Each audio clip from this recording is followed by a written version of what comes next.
I came very close to buying the A7S3 or even possibly the FX3 because I haven't really bought like a really high-end camera really ever, for being honest. I'm usually fine making my way through to things using cameras like this A6600 that's shooting me right now. I had the Canon C100 Mark II for a little while, the JVC LS300, which is actually still behind me. I still have that. It's still there in the arsenal and probably won't leave for quite some time. This is kind of a conversational video about the A7S3 and the Sony FX3 and why I chose not to really upgrade to either one of the cameras. And I guess that might change in the future, but for now, I don't think I'm going to upgrade to either one of those, and I'm going to tell you why. So stay right there. You're going to want to see this.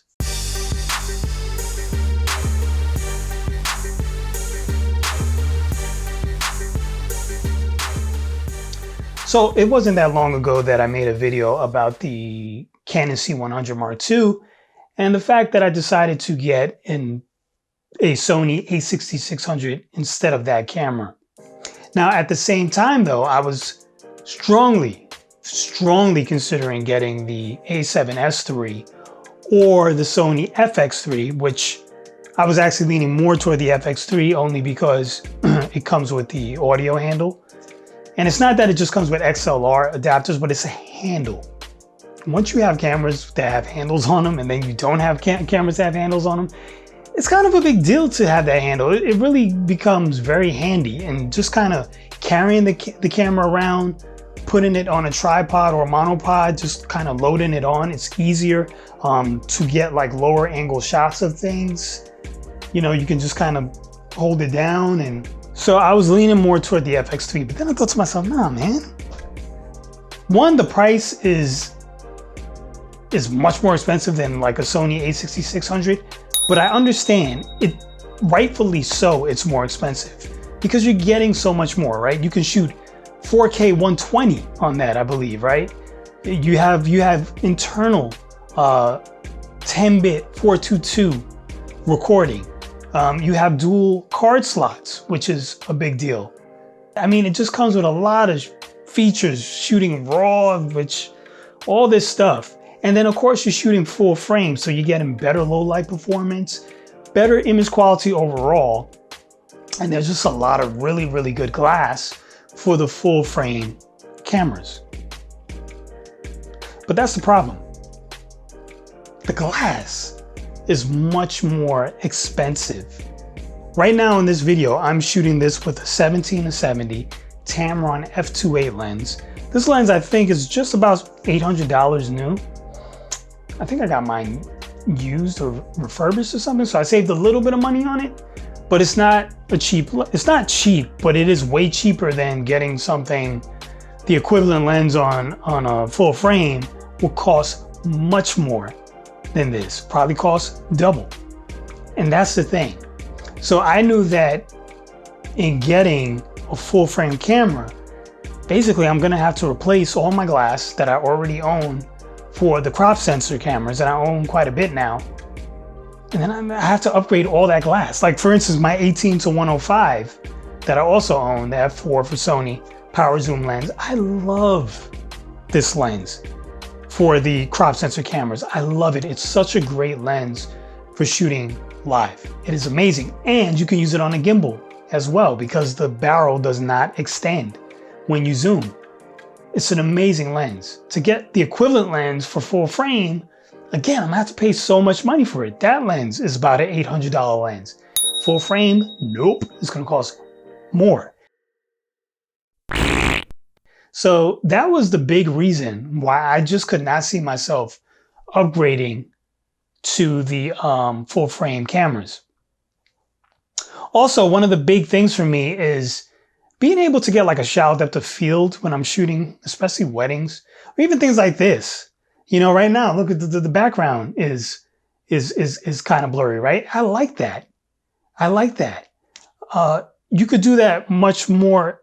You could do it easier with the full frame camera, but it's not impossible on a crop sensor camera. Matter of fact, it's very easy to do too. So it's like, well, that's one of the big things, right? Blurry background. Well, I can already achieve that.